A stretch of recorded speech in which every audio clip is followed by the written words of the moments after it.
Ultrazvukový vozík UZ-01. Nosnost vozíku 100 kg. Stabilní konstrukce v bílém a stříbrném laku. Protihluková kolečka o průměru 75 mm. 2 kolečka s brzdou. Boční držáky pro sondy. Držáky sond jsou umístěny na hliníkové desce pro přístroje, která je ve výšce 830 mm. Součástí desky je také velké madlo pro snadnou manipulaci.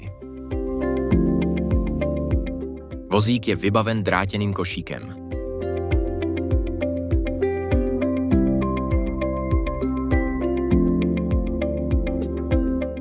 Ultrazvukový vozík UZ-01.